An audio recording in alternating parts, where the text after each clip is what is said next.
So we didn't sell the component parts of Mark Fisher Fitness. We sold Mark Fisher Fitness. The value of your gym is what someone's willing to give you in cash for it. The nature of the beast is when you're doing this sort of transition, you kind of have to keep it close to the vest because things could fall apart. It is a first principle of any organization that part of the function of a system or the bureaucracy is to protect itself.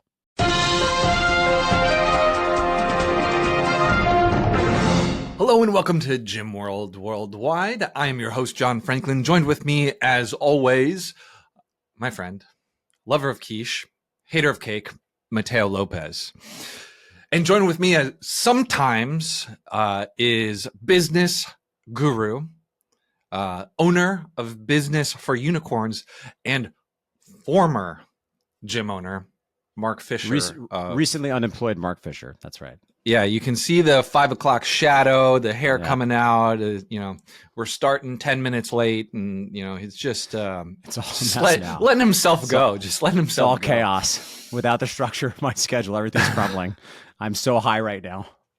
So what happened? I thought this was your identity. You literally had your name on the door, Mark Fisher Fitness. I know, and you're Mark Fisher. It's so weird. I know. Yeah, I mean, I think the core issue is it kind of stopped being my identity, right? And I think it felt even worse because there was this gym named after me that was existing that I still care about. I still want to do great, but I just found myself really not being able to muster, even with my formidable discipline, to make myself do things I don't want to do in the minute.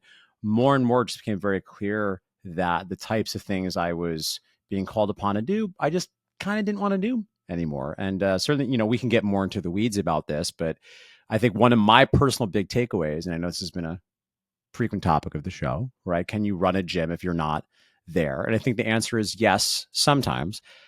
I don't know how easy it is to run a gym like Mark Fisher Fitness when you're not there. And what was surprising, I think the attempt last year to really remove me from the org chart actually in many ways, I think made things worse for me anyway, because now it felt like, oh gosh, now I'm still really on the hook legally, financially, reputation for what happens. And I'm really not making kind of any of decisions anymore. And the things that do finally bubble up to me are so not fun because if it gets to me, things are really not easy for the team to figure out. And I just kind of got to the place where for me, I had decided, particularly after, losing my father this past year and selling the childhood home was a big thing for me. And I was like, all right, well, I'm not around for long. I got a 2.5-year-old. I don't have unlimited time. And even for, Time Ninja, the time management gym owner guy, I was like, this isn't working for me. My brain is too split. There's just too much cognitive toggling between various problems and sets of business issues. And, to make a long story short, we also just got very lucky. And then literally as Keenan and I were like, should we talk about offboarding? Is it time? We had a longtime MFF trainer and longtime Business for Unicorns gym owner coaching client who at that very moment was like, I think it's time for another location. I'm very happy what's happening with my gym. And, there are some advantages to buying something that's already going, right? You can save a lot of headaches. It's not the cheapest way to do it, but there is something to be said for buying a machine that's already in motion and not having to get the thing going from scratch, particularly for a second location, which I know from firsthand is more often than not pretty perilous. So yeah, that's kind of it. Well, to give some background, dear listener, you're just tuning in. Mark has sold his gym, right? If you couldn't infer that from everything we've been talking about, do you still have the alloy? Are you still a part of that location? Okay, so still technically a gym owner. Still in the game. Still operating in the game. But he has sold his baby and his namesake. And yeah, I was this something that you felt had been kind of building for a while, or it really was just kind of this year, culmination of events this past year kind of led to the decision?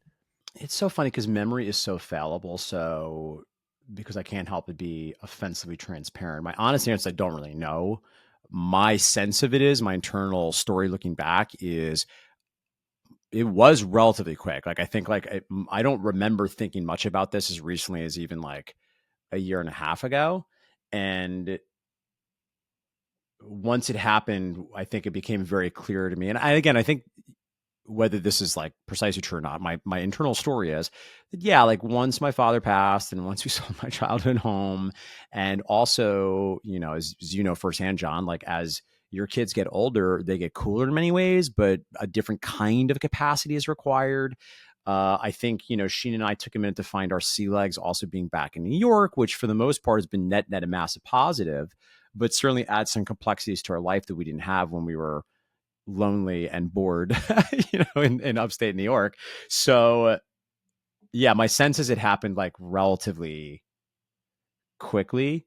Yeah, and it was a weird journey, right? Like the weirdest thing too, I'll say out loud for anybody that it will go through this process, gym owners listening, because I think that might be an interesting frame for us to take today. Is this is I think the first generation where you're going to see gym owners selling their gyms, right? Because the gyms are a little more sophisticated, and I think Because they're worth money. They're worth some dollars now. And I think also the younger crop of gym owners, when the industry reached that first tier of sophistication, let's say in the late aughts, the early 2010s, well, those gym owners are now getting into their 40s and 50s, in some cases 60s.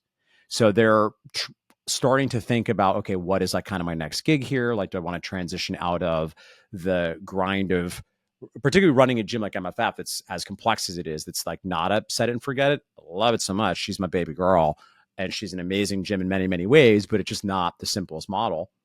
And the weird thing for me, it was very, very hard during this whole process, was you can't talk about it. Right. And that's the thing. It's like funny too. You think about like selling your business. It's an exit.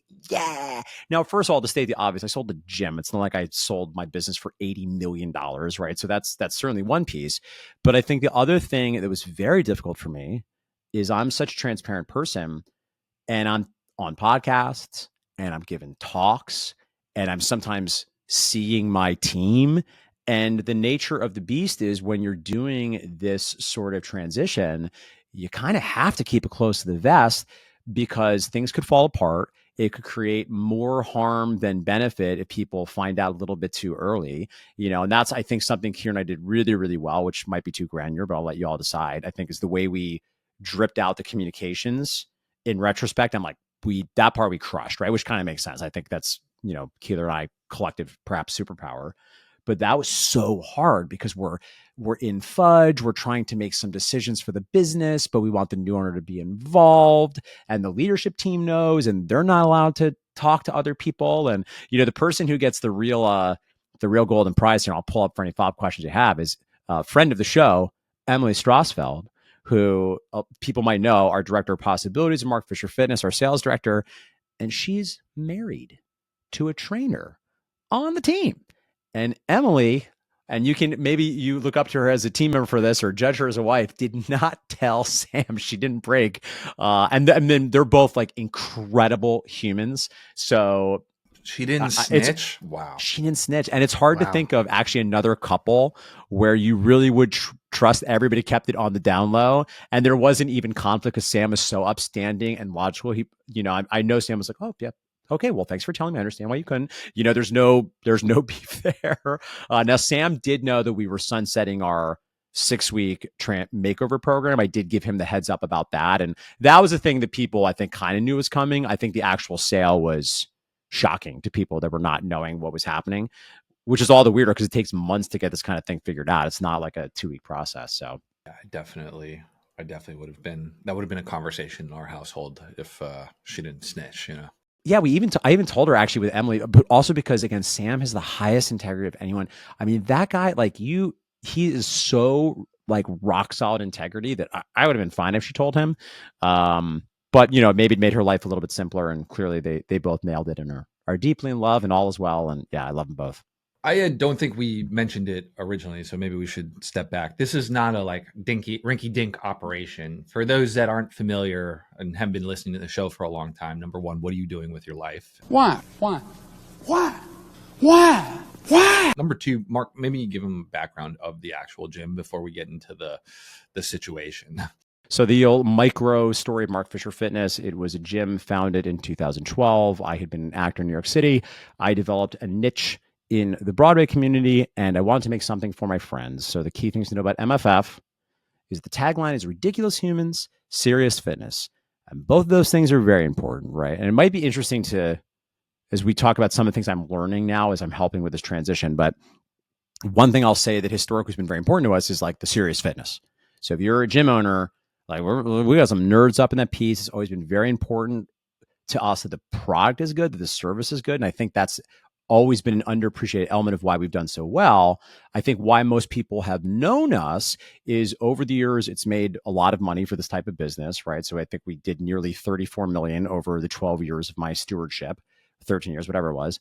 And secondly, the brand is insane. So because I made it for Broadway performers, we didn't call our clients members, we called them ninjas.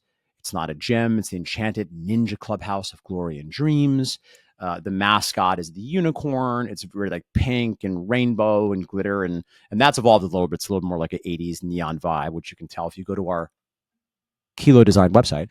But it's had an unusual run. So to John's point, this is not a couple $100,000 per year organization, which can be a great way to go. This has been a big, massive, crazed machine that was like on the Inc. 500 and was featured in most major national and local media, both for fitness and the mainstream ones. We were on the Inc. 500. We did a TEDx talk, so a lot of stuff, right? A lot of things.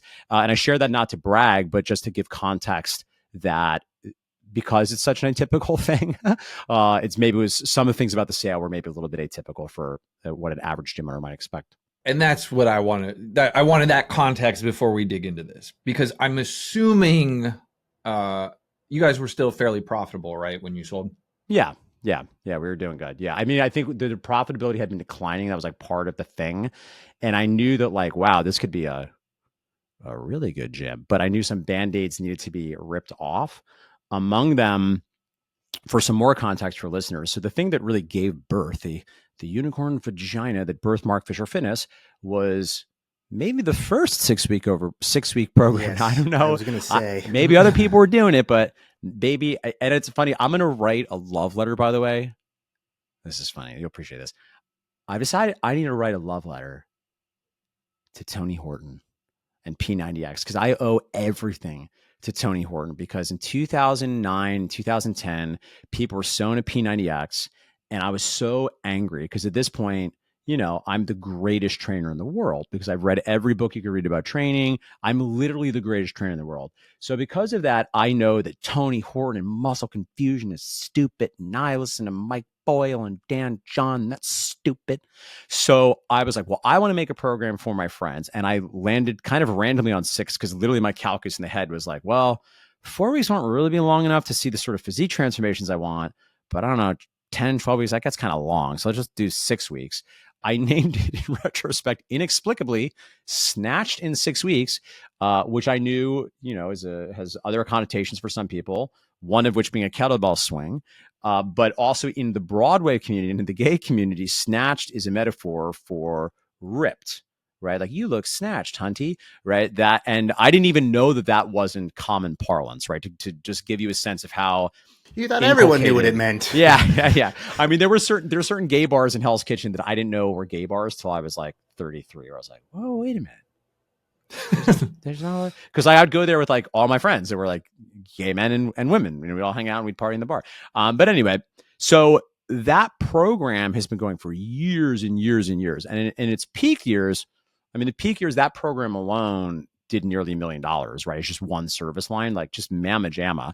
And it's just gotten long in the tooth, and it's still good. It's still reliable, but it's been declining. And the bigger issue is it's very operationally heavy because it requires well north of 6 figures of expenses just to facilitate it, between staff, the marketing calendar complexity, a big chunk of our space that we only use less than half a year, and even then only for like 15 hours per week. So particularly knowing what I know now, having worked with so many gym owners and running another gym in a different market, it just became so clearly like, I love this business, but this just doesn't make sense. This is so clunky, and there's a much better, easier to run business on the other side of this. And frankly, Michael and I got to the point where at one point, as we were, thinking through this, we were considering like, okay, well, what if we just like put a simmer on our other stuff, and like we can do this, like you and me, Keeler, let's go back in, Butch Cassidy, the Sundance Kid, let's ride back in. Like, we can do this. And then we talked through it, and then we were like, yeah, we don't want to. We don't want to do this. It's a lot of work. We think it can happen. We just don't want to do it. We don't want to be the ones to do it. And again, I shudder to think of what would have happened, had we not found a buyer in Fury. I mean, honestly, maybe we would have found another buyer, but we got very lucky. We found somebody that was like perfectly suited for it, that, is a well-known fitness educator, and was able to, I think, help with some of these changes. It also gave me and Keeler, not to sound like pirates here, but on the way out the door, we were really able to like rip out the plumbing, right? And be like, I will be the sin eater, right? If anybody's mad about anything, be mad at me. I will eat the sin and then I will leave. And then, Fury can come in and be good cop. And I'm just really excited for him. And it's been very fun. I'm still doing a couple meetings per week. And there's just so much energy in the building, and like the ninjas are excited and the team is excited too. Like, it's hard to have a business where the owner's not there. Even if you have good leadership, this kind of business, it's not like a tech startup, where you have someone with massive experience and massive comp. And again, our leadership team is amazing. This is not a knock on them, but I gave them this impossible to run business. And then like last year, 2024, I was like, came to the first meeting. I was like, hey, everybody, I think my presence is confusing. So I'm not going to come in for the rest of this year. So you won't see me again this year, but I love you. I like literally, that was the kickoff meeting for the year. And I just think this type of business, at least MFF, really benefits from a full-time person that's focused on it, that's passionate about running gyms in New York City and running this kind of business. And they have one, and I'm happy. I have some questions. Also some context too. Like, the 6-week program. I remember when we were collaborating with this. I think it was Infusionsoft. I don't remember, 6th Division, whatever. And I remember seeing your collateral for the Snatched in 6 weeks. You get like every new member got like a book. So it was like, I imagine, as you said, pretty operationally expensive, but it worked though. I mean, you got to sell a bajillion of them. So my question is, what were you finding that you said you were coming into the meetings and like, I think my presence here is kind of hurting more than it's helping. Like, what do you mean by that? Like, was it just that you weren't as tapped in, so every time you came in with an idea, it was just like, dude, what are you talking about? That's not what's going on. Or was it just, what was the disruptive part? Yeah, I mean, I think there were a few pieces. I think first of all, the nature of this kind of change is just very hard in the best of scenarios, right? So the way my role was evolving, particularly people who'd been in the business for a long time, every year, really since probably 2019, my role kept tweaking a little bit, right? Because it was really in 2020 that was like, okay, I'm going to do this remotely or I'm not going to do this. And I know that you all don't like it, or some of you don't like it, but that's not on the menu. So this is, you're going to do it like this or we're not going to do it, right? But that sort of explanation of the changing of my role, I give myself actually a B, probably B plus, but it's hard to keep explaining to people what your role is, and they don't exactly know what they should or shouldn't be expecting from you, right? In particular, in a place like MFF, where it's named after me, I do not have a small presence in any room that I'm in. So I think, first of all, for the rank and file, I think there was a little bit of confusion around like, okay, but literally what is Mark's job? And I think that got better with most of the team in 2024 because they all knew. I mean, we made like a big deal. I was like, here's the org chart. I am not on it. I don't work here. You won't see me. I won't be here, right? Because I found anytime I came in, certainly physically, there's that thing, your behavior is loud as the leader. And that's something that I've learned to be very sensitive to. So everyone kind of has like Say that again. What'd you say? Your behavior is loud as the leader. It's very loud. So people are at all times looking at the leader because they want to know two things. One, are we okay? Is the tribe okay? And two, am I okay with you, right? If you have the power dynamic in this, right? Everybody's looking, at the butt of the monkey that's highest up on the tree, right? So because of that, it was hard for me to turn down my light bulb such that invariably people wouldn't, with good reason, I think, have an impulse, at least an instinct, to defer to me to make the final calls on things. And to your point, Matteo, what got hard in 2024 was I was started to be so removed from the business that it was, on the one hand, I arguably was more beneficial because I was really out of the day-to-day, so I could just make cleaner decisions on data, right? Because the thing we know it's hard for many gym owners and every business owner is you're trying to think clearly based on data. And it is so hard and frankly impossible to probably get your own head out of inside the bottle, and you're getting tugged by like emotions and feelings and your relationships with the individuals. And if we're being honest, with the exception of people that probably have some other costs that they bear based on their psychology and their wiring, most of us can't do that, right? And that's the benefit, of course, of having a coach. It's like the outside eye. So arguably, I was able to some extent to be a little bit better of a coach, but at the same time, I'm trying to support my team in having wings. Like Alex, who's our GM, who I just like love. He's like so great. He's also probably of my career the guy that has been most successful. Like every time we have a quarterly check-in, he would always give me like good, tough feedback that also never even hurt my feelings because it was so clear he liked me. But he would always have one good nugget of like, you're not helping us when you do this, right? And I remember when we were in the process of this all happening, I remember he and I chatting, and eventually him saying, "Is like, we just don't know what to do because, like, on the one hand, you're saying you want us to make these decisions, but then you literally," and to his defense, I would literally say things sometimes like, "All right, I'm 100% sure this is a mistake. I've run this business for over a decade. I work with hundreds of gym owners. I own another gym. This is a terrible idea, but it's up to you. You get to make the final call." And he's like, "Well, when you say that, it's like kind of hard for us because like I know we do, but like we do trust you." So I think that was just hard to find that balance. And I think to our defense, I don't think it's probably realistic to pull off that kind of change management, even within, probably the 6 months we gave it before we started transitioning. I think if we had given ourselves 2 years, maybe we could have, but my own internal interest in it, the clock had just run out. So I needed to find an offboard. But that is like a tricky thing for anybody listening, that because a lot of gym owners, I think, have this dream, right? I was like, I did the dream. It's like I have a gym that's pays me and it's profitable and I don't work in it. And I have a team that can make most of the day-to-day decisions. But, particularly because of the complexity of MFF, oftentimes they were like big, something like, do we get rid of this 6-week program?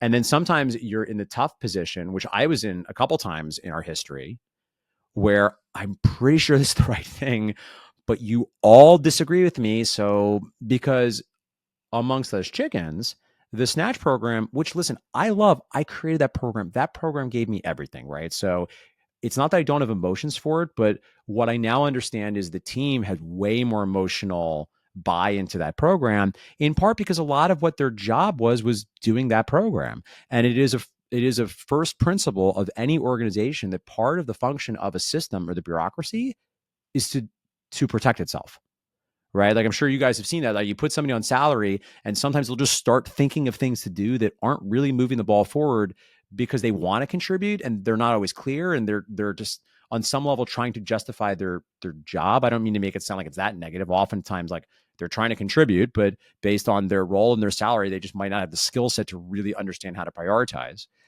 So a couple years ago, we had a big meeting about the Snatch program, and I came in and I presented numbers, and I was like, all right, everybody, I've thought about this a lot. I've taken into account all your perspective. I think we need to get rid of the Snatch program. I think it's time. I think this program is amazing, but it's run its course. Like Cats ran for forever, but even Cats closed eventually, right? Phantom of the Opera closed.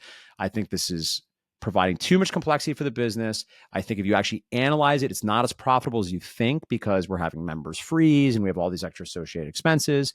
And I think we're incurring shadow costs of complexity that you can't grok because you're just in the game. It's the only world you know. And they talked me out of it.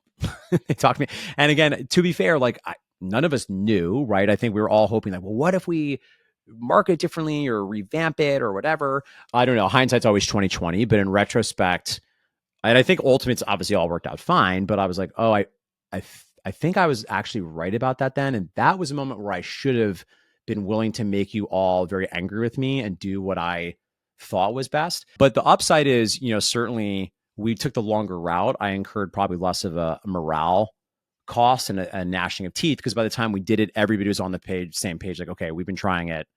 Let's do this other thing you've been campaigning for 2 years.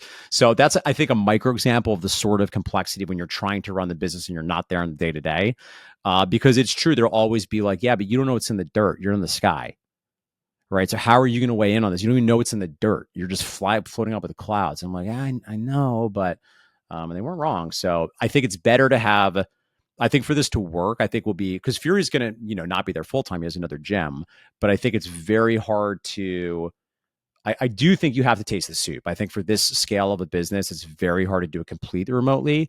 And I would maybe put in a bucket, to state an obvious example of my own journey, maybe something like a franchise, where if the whole thing is it's designed to be dead simple and it's designed for scale and it's designed to run off a very small number of KPI documents that are not very complicated, that you can compare from unit to unit across the system, it's just a much easier vehicle to drive. So I'm sure we'll spend the last 10 minutes towards the end here, but like, what have you learned? But I am curious, since you've mentioned it again, the 6-week challenge, the flagship product really at the gym, you decided to shutter that towards the end of your tenure.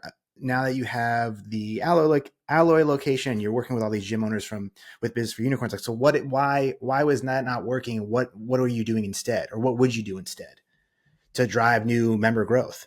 Yeah, well, I think you would just focus on new member growth. I think it was precisely the problem. It was almost like running multiple businesses. So first of all, from a marketing calendar perspective, it's a disaster because now every like 8 weeks for 15 years, you're going back to the well and you make your copy as good as you can. But at a certain point, even Hell's Kitchen is a geographically constrained audience. I mean, listen, it's way easier in other markets, right? I think for all the complaints one can have about New York City, the really unfair advantage you have is, on the one hand, it sucks because your clients are always moving out, but you always have another busload of people moving in, right? And that is a huge advantage. But even so, the reality is, I think the taste for this kind of product maybe had changed a little bit over the past 15 years, number one. But the bigger issue, yeah, I think it's just the complexity it added for the marketing calendar. And then think about this even for fulfillment, right? So this is a thing that you can't, like, you're like, wait, what? If you're a gym owner listener, you're like, wait, what? Can you imagine, gym owner, if 36 weeks out of the year, your schedule increases by 15 to 24 hours, but only for 36 weeks out of the year. And then the other weeks of the year, you have that, like, that's a more than a full-time person for a lot of gyms, right? And that, made the trainer schedule was very chunky. That's also another service that you now need quality control for. And MFF already has small group training and classes. We already have an online workout program. This is a completely different set of SOPs with an 18 class curriculum that has to be separately audited and trained. And so, to my mind, if there's one thing that has been, I think, the continued journey of my career is just simple, simple, simple, simple, simple. I seem to learn it all the hard, slow way, but I think it's another example of like getting to the right answer. So what we learned here is Mark's business was complicated, and it's still kind of complicated. It's still kind of complicated, yeah. Talk to us about the actual process. You made this decision, you had a conversation. Did you shop it, or did you just know that you wanted to sell internally? We didn't shop it. Arguably, we probably could have. And maybe there's an alternate universe where we like shopped around, and I mean, we were just like kind of so happy with Fury that arguably we could have dated around, but it just seemed like, wow, this is just like all kind of magic here. I'm the first to admit that's maybe not the best way to make business decisions. It's like, it's fate. But it did seem, wow, this is an unusual layering together of the cards here. Now, there was some discussion, I think, in very early innings with some of the existing leadership team. And I think there was a decision made from kind of all parties. It wasn't the right fit. It wasn't like what they were looking for. They didn't want to come in with that kind of like capital and that sort of like risk. When you're selling the typical independent gym, right? So for anybody listening, what's going to happen is, if and when you want to sell your gym, there's probably only like 3 buckets, right? You're going to sell to probably a team member, you might sell to a client or former client, and you might sell to a competitor, right? It's going to be very rare that a random person that's not in the industry that you don't have a relationship with is looking to buy your gym, right? So in our situation, I think we maybe could have had more conversations just because we have over 100 employees at this point. And like, it's complicated, but like, it's a cool business and it's a good business. So, there maybe would have been other people. To be honest, I haven't even like thought about that, right? Just give you a sense of how little thought I put into it. It's only now as you ask this, I'm like, well, I guess we could have asked so and so. But yeah, the Fury thing worked out really well. And the brand also is very different. So I think it would have been even harder for us probably to sell to a competitor. I think we maybe would have had a better chance to selling to a client, but that has its own sets of issues. The unique advantage of Fury is having been an employee for 4 years and a coaching client for 6 years. That's intense, right? So that's an unbelievably long vetting period to really know the inside and outs of somebody's journey and the way they look at business and their numbers. And so, yeah, so we didn't. But if you're listening to this, likely you will want to do it. One other pro tip that I got from a broker that we didn't do, and we got lucky, it wasn't an issue. But a best practice here, my understanding, is you want to float it by your whole team. And we didn't do that. And part of it was because we didn't think it was going to be the right fit for anybody in our team. And that was true. That wasn't an issue. But my understanding is where you can actually run into issues sometimes is if you don't run it by your team and you think you're protecting them by not telling them that this is a thing you're at least thinking about, they could get very upset if some of them, and now maybe somebody you thought was really pivotal to this gym that you're selling is super pissed off because they didn't even get a chance to throw their hat in the ring. So the suggested best practice here, my understanding, which again, we could have done, and maybe that even would have been better to seed it among the team, is just float it out there, right? Just let them know like, hey, maybe not happening this year. Just putting out some feelers. At some point, I'll be looking for an offboarding. I think you probably want to massage it a little bit, right? Because of course, the potential cost is if people don't like that this change is happening, there's some people that will feel thrown and skittish, and maybe there's a cost if it gets back to clients. But in our situation, we did tell the leadership team, we didn't tell the rank and file. We probably, I don't mean that sounds pejorative. Do you know what I mean? We didn't tell the people that are not in the leadership team. In retrospect, I probably would have given them a heads up, but ultimately it turned out okay. And I think we stuck the landing of letting people know the right way and the right time. And how did you put a dollar amount on it? How do you do that, Mark? Yeah, we just did like the EBITDA, we were just like, all right, well, this feels like a fair multiple. It wasn't purely EBITDA because we did back in our total owner compensation, which was still pretty robust. Yeah, without getting like super details, I think we probably could have like haggled. I think we were both happy on both sides. I think again, now that I'm on the other side, I'm like, we probably could have asked for more money, but we're very happy with what it was. In part because, listen, the reality is like, yeah, he got it at a modest discount of maybe what we could have haggled for because we just wanted to get out. Right. That's a thing to think too about this. I think if you're looking to buy or if you're looking to sell, I think that is part of the equation as well, because having thought a lot about how you value independent gyms, which again is like not really a thing, because a lot of independent gyms, frankly, you can't even really sell for even. If you don't have a buyer, it doesn't matter. The value of your gym is what someone's willing to give you in cash for it.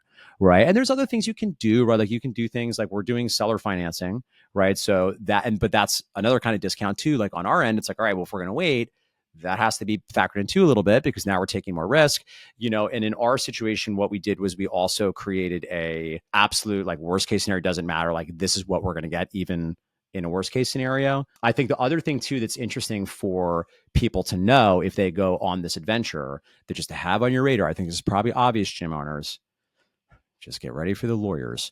The lawyers are just so designed to be contentious. And it was shocking to us because each of us had good relationships with our respective lawyers, and it's their job to protect their client. So we were at times stunned by how contentious our lawyers were being with each other, and they're just how easily riled they got about the other party. And it, again, this is another advantage. Someone you have a relationship with 10 years, the reality is like, we probably could have done the handshake thing. I think it would have been okay.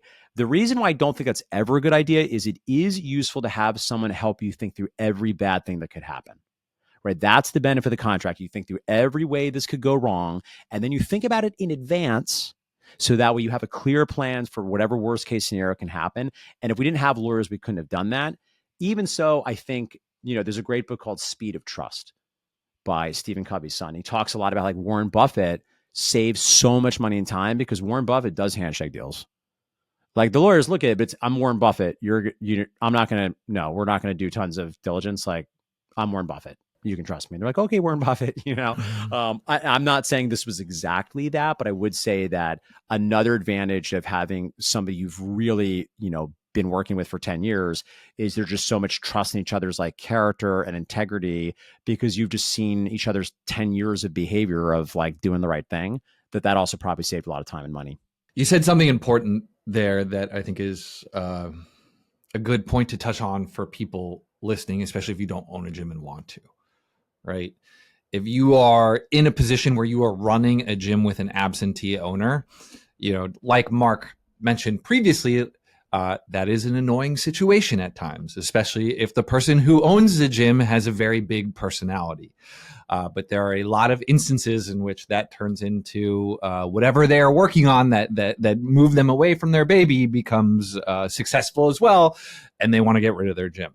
I did something similar. Mark's done something, and I can think of at least of another, a handful of other instances where people have gone on to do other things in the industry and then prioritize selling to an existing staff member. So the reputation legacy of the gym continued, and that person was well compensated for the ass pain that goes along with being the absentee manager of Mark Fisher Fitness or whatever it may be. So while it may be annoying at the time, that is a very good gig. And to Mark's point, like, I think buying a gym is the way to do it. I think if I did it again, I would 1,000% buy an existing gym because it de-risks so much of like it just, what you're getting. And the best type of gym to buy is one that you already know and know well. And so, like it is a good position to be in if you are someone who has an absentee owner that is doing other things and that appears to be doing well. Yeah, certainly, because in the franchise space too, it's so interesting because it's such a, apples to orange, right? It's interesting because in that world, about what a build out is going to be in a certain market, right? Like, so if you have the opportunity to, in some cases, even spend a little bit more, if somebody's just like looking to get out, they decide they didn't want to do it, whatever, it's not as profitable as they want, any number of reasons, right? Because in the franchise world, that's not uncommon, right? That's both, I think, the strength and the challenge of franchises. In any given system, you're going to have people that it doesn't work out for them. Sometimes it's a life circumstance. They just weren't cut out for it. You hope it's not the wrong market because then you don't want to buy it because then you're just buying their problems. But, you can kind of apples to apples. You're like, all right, well, the build out is going to be X to X in this market because I've either done it or that's what the FDD says. This person, even if it's the same money or a little bit more, the build out is done. The permits are done. I have a lease. I have a staff. I have clients, right? And there's real value in just like making that go away. And your point, John, yeah, if I were to do, I'm not looking to do this currently, but in the alloy system, yeah, I mean that's an interesting opportunity that might happen down the line. Again, I don't hope anybody has bad things or gets out because they're deeply unhappy. And again, I don't mean to be cavalier about buying a gym, particularly if it's not particularly because the person's looking to get out because it's not doing well. But there's somebody said for just the ease of just spend the extra money, save the time, and buy the machine that's already in motion. Let's go back and talk valuation again. EBITDA is weird. EBITDA is not normal for a gym, maybe because of Mark's size, but let's work backwards on how you got the pot. So there was profit. You and Keeler were taking salaries or distributions? Yep. Both. Yep, both. Okay, so the distributions were factored into the profit. You added back in your salaries. What else got added back in? Yeah. That actually was like helped with the valuation, but also was like, oh, that was a lot, right? Because the way we had done it, right, is because Keeler essentially, the shtick, which was like true, was Keeler was focused on biz for unicorns. So he got a salary and we get distributions, right? But for the most part, his, legal, and again, it's hard to say perks, right? Because these are A, they're legal things, and B, like, yeah, the business, of course, is going to get that for the owner. It's not like, I'm not talking the owner hoo-ha, which is like my fun term for it's like, it's legal, but like you maybe wouldn't, if you had somebody on your team doing that, you maybe wouldn't be happy that they're, hiring their 7-year-old as a model. But there was like a lot of value there, right? And this is interesting too, because I see this happen even with other entrepreneurs I know in other industries that are a little bit older, is, you sell your business and it's cool you make that money and it's cool you free up time. But in your head, and employees do the same thing too, I think there's a tendency to just anchor to the benefit of just your gross pay, but you forget that you sometimes have like a lot of perks coming through because you add that up, between like health insurance and cell phone. And, it depends on how you and your accountant do it, right? There's like some people are more or less aggressive with this, but that can really add up. And not only can that add up, you're getting all of that essentially at a discount, right? Because it's a business expense you're getting with pre-tax dollars. So if you exit a business and no longer have like a job, essentially, depending on your age, that could be a lot, like a really massive increase of lifestyle expenses that you just haven't been factoring in because the business has been covering that for a long time. Okay, so we got the pot. There were the ad backs. There was the profit. There was the salaries. And so, as an owner, you want to try and add back as much as possible. As the buyer, you want to challenge as much as possible. You got to a number. And then you just did a multiple of that number, and that's how you derive the price.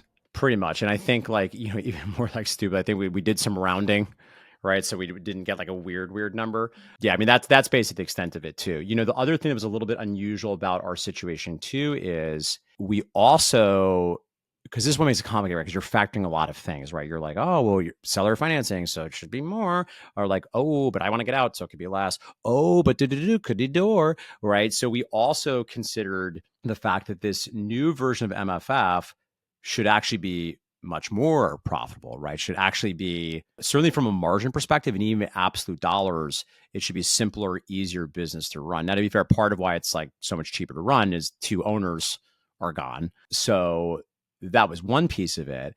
But again, that also is pros and cons, right? Because we're also saying, okay, well, we want some allowance for what we project this new world's going to be.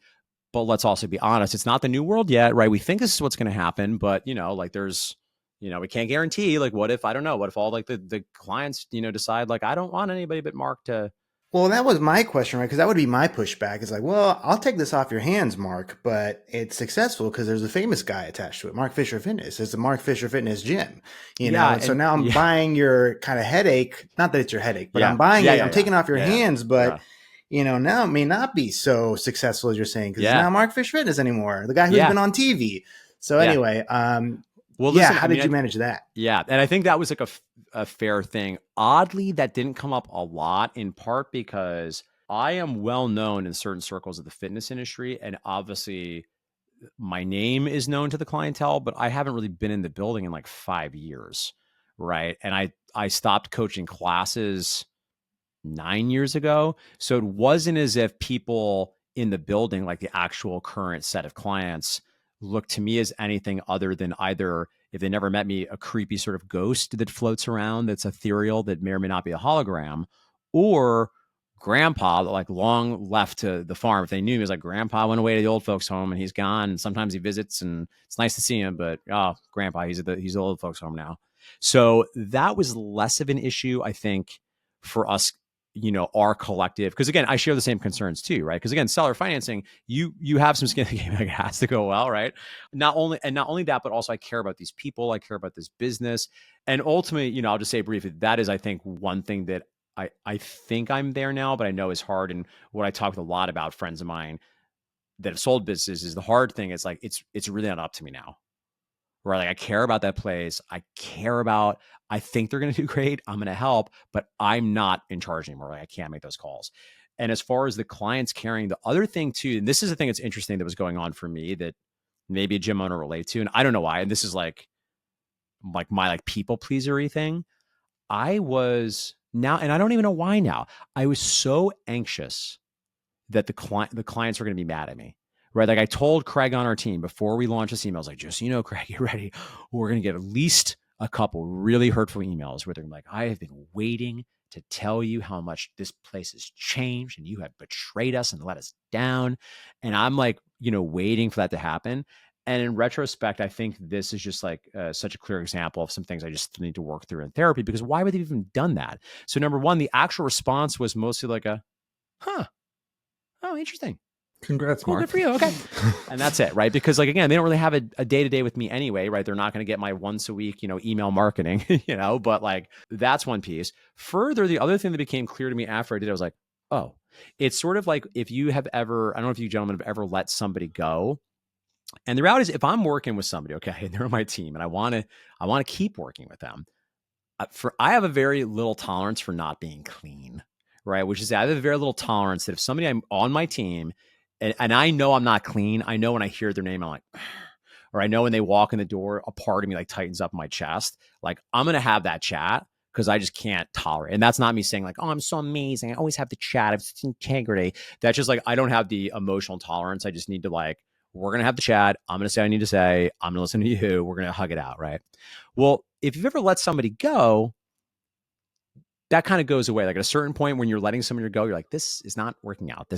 I'm just going to love you and leave you. I do not need to have the chats anymore. I feel completely released about you. I wish the best for you. And this is coming to an end. So, my suspicion is if anybody does have real beef about me or obsession, like this is the last time they're going to reach out to me when I'm on the way out the door. It's like, no, they don't care anymore. I'm gone, right? If they had any beef, the beef is evaporating with me. And now the energy is going to go to fury, right? And there has been, no one's gone to him with beefs, but there's, the thing that's really amazing about him is he knew what he was getting into. He's also had a lot of conversations because there's a lot of opinions about MFF and people have big feelings. So there's a lot of fielding of a lot of suggestions and ideas. But the good news is it hasn't really been like, gripe sessions. It's been more about excitement and here's what I think we should do. And let's bring this back and do. So yeah. So if you're afraid people are going to be mad at you for selling your gym, it's usually not a good idea to not do the thing you really in your heart want to do in life because you're afraid people are going to be mad at you because they're not thinking about you anyway. So we got to the agreed upon number for the seller discretionary earning. Yeah.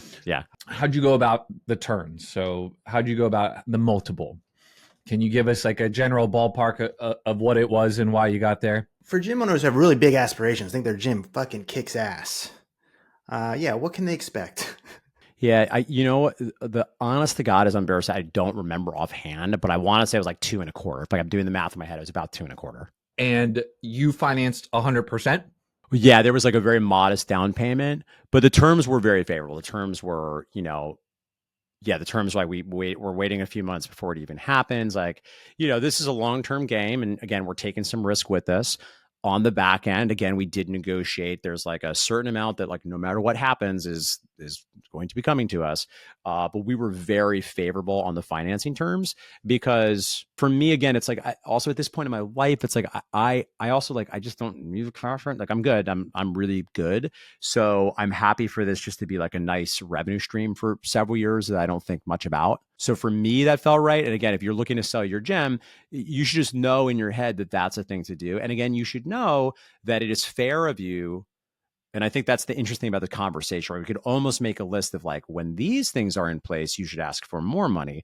When these things are in place, you should be prepared to give a little bit more because it's not as attractive. And again, it is, in our best interest. And you could have argued, again, if we want to play like hard ball, which we didn't, it just wasn't this. We're very happy with the way this worked out, right? We could have arguably negotiated for like an interest payment that was going along with it. You could have said, okay, well, this is the money now, but money has a time value. So we're going to ask for, even a modest insert percentage. Could have been, a not insubstantial amount of money over the years. In our situation, we were good. We were happy with the deal. And again, that's where this all lands. It's unsatisfying, but it's like, if you're both happy, then it's great. And the business's value is literally what someone will pay. That's not to say that benchmarks don't serve their place. They certainly do. But, if both sides are happy, I think that's obviously, to state the obvious, the key thing. So you gave them interest-free loan and financed almost 100%. And then what collateral do you have? What happens if this goes bad? Do you just claw back the gym, or is there some type of, do you have some type of protection here?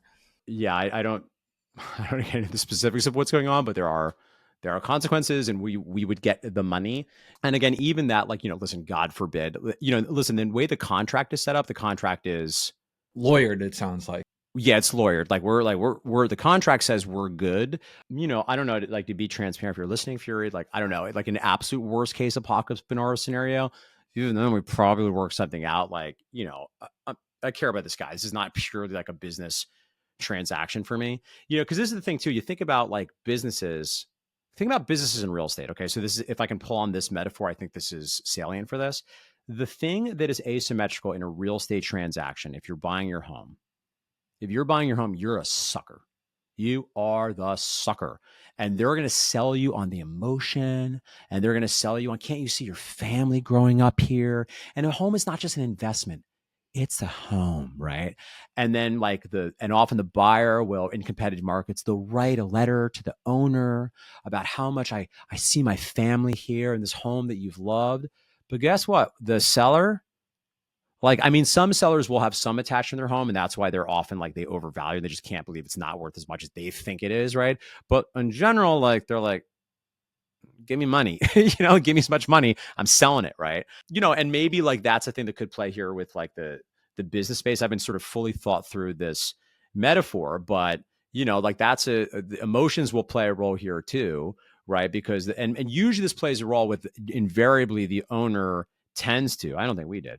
Of course, because of course it's what I think. So of course I did it, right? But invariably, the owner tends to overvalue their business. Well, I can't believe it. It's got to be worth X, And I think the three of us know, because we're real G's over here. We're like, yeah, you're independent gym. It's because industry standard for an independent gym.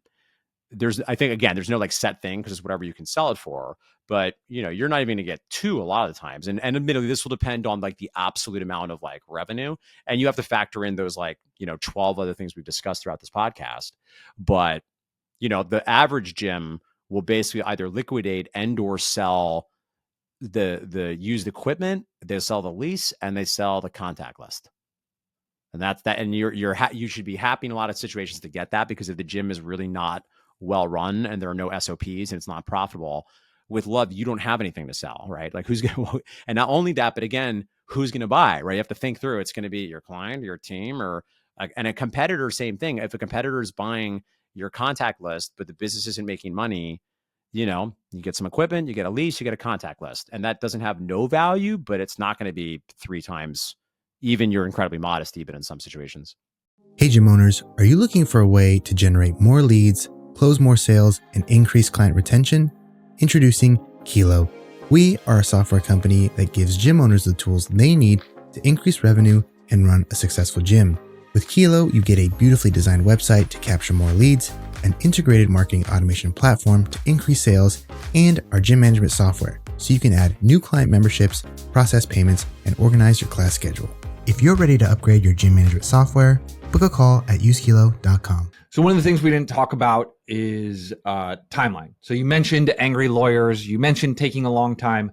Another thing that has happened in deals I've done, particularly in New York City, or the deal I did in New York City, the lease and the landlord ended up being a huge pain in the ass. So tell me, from the point you had the conversation, I would like to buy your gym, I would like to sell it, to the email going out to the members, what did that timeline look like, and what were things that took a lot longer than you thought would take?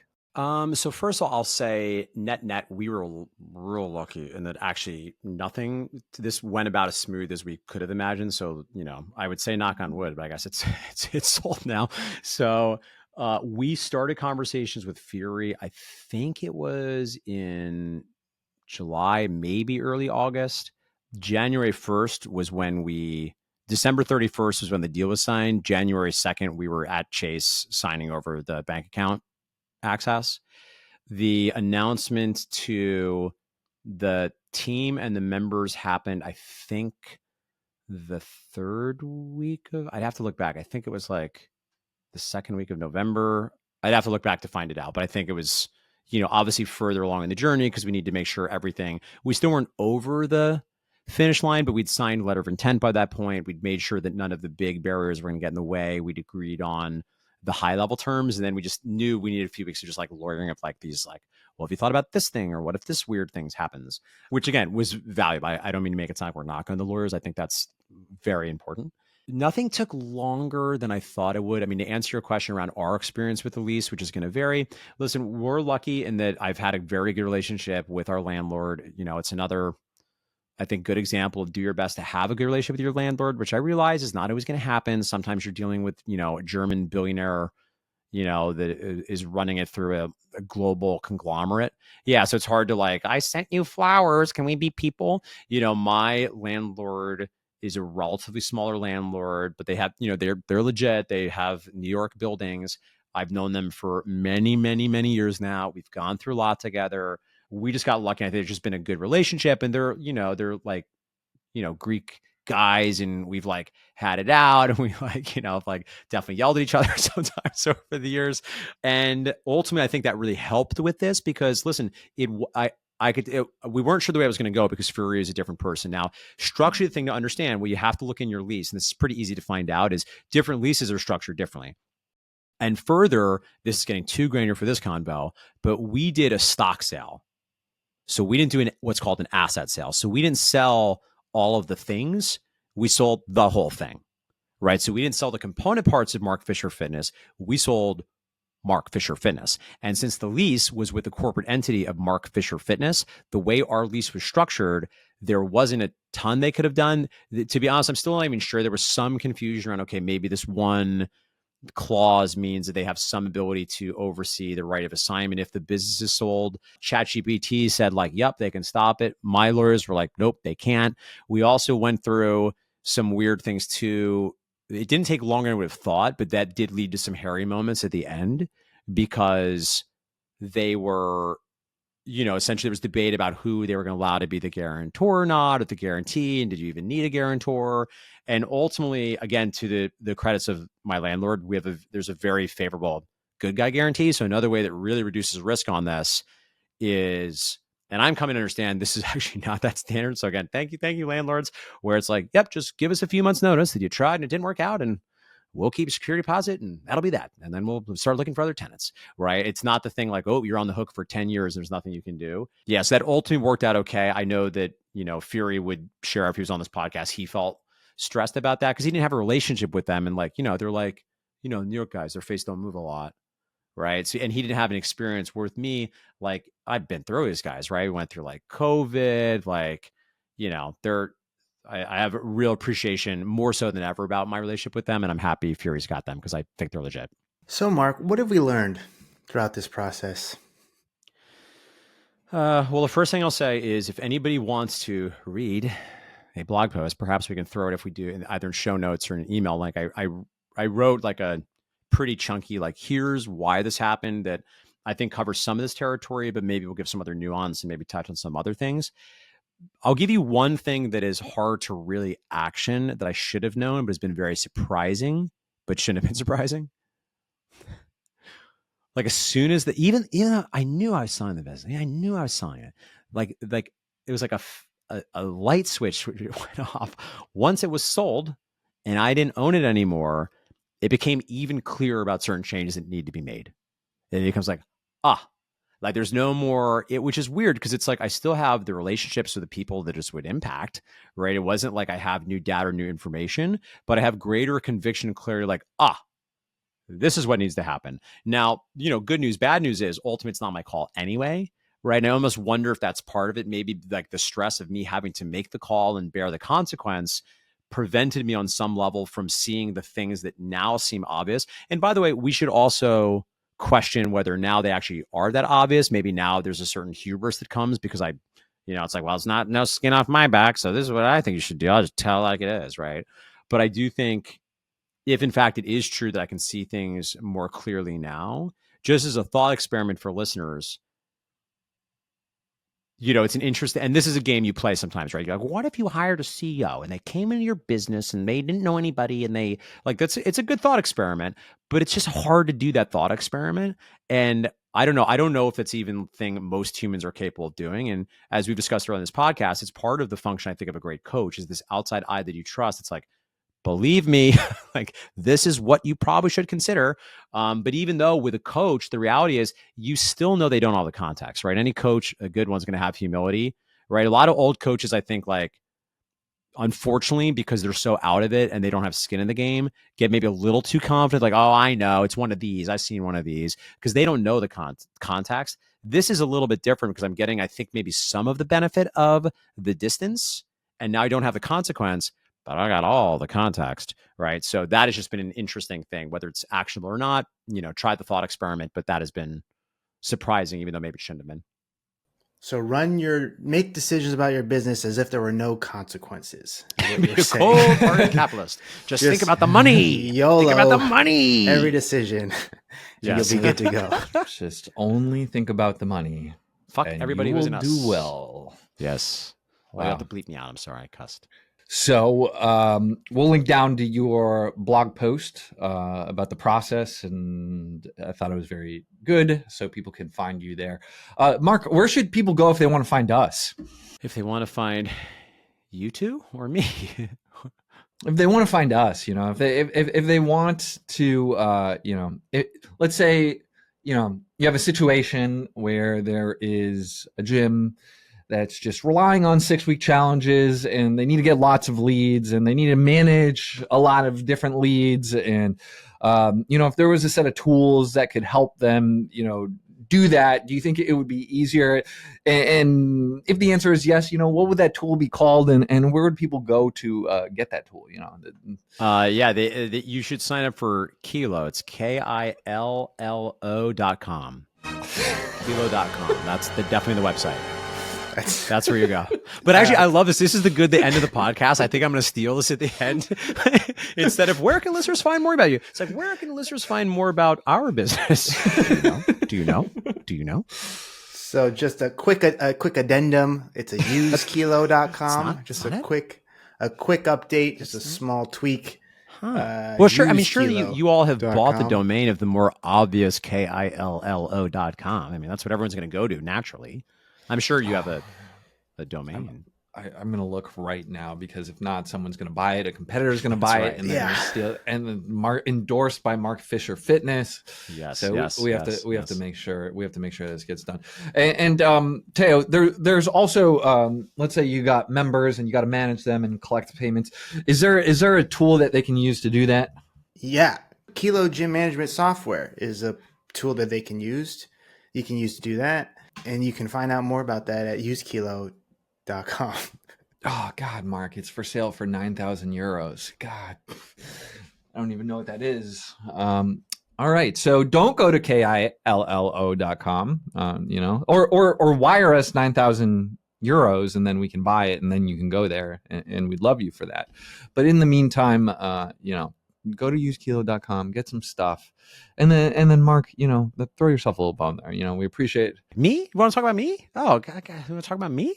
Yeah, you can find me at Business for Unicorns on the old Instagram if you want to go there, or go to businessforunicorns.com, to our beautiful Kilo designed website. And you'll notice at the very tippy top, there's a bunch of free stuff. I think I particularly recommend my incredibly poorly named little book of gym marketing secrets, which is really more of a pamphlet than a book. And in fact, there's really no secrets. There's no magic pill, but I think it is a good comprehensive guide of ways to get more leads, to nurture them, and convert them into members. So you too one day can sell your gym to a former team member and then come on the Gym World Worldwide podcast, the Celebrating Victor. Well, Mark, thank you for coming on. Always welcome on the show. We love to have you. And congratulations on your newfound freedom. And then, gym owner, if you got value out of this, be sure to like and comment and share with the gym owner in need, because guys like Mark, they're actually not busy. He's not busy at all. He's literally nothing. He's the most relaxed I've ever seen him. But it's still tough to get. It's tough to get on Mark's calendar. You can't do that. You probably can, but they could. They could. But then you'd have to buy Business for Unicorns, and now you just for us you get a little taste for free. So that's true. We appreciate that. So if you got value out of it, share it with a friend, gym owner friend. That is. Yeah. Until next week. I love you, gym owners. We love you. I love you, gym owners. I love you.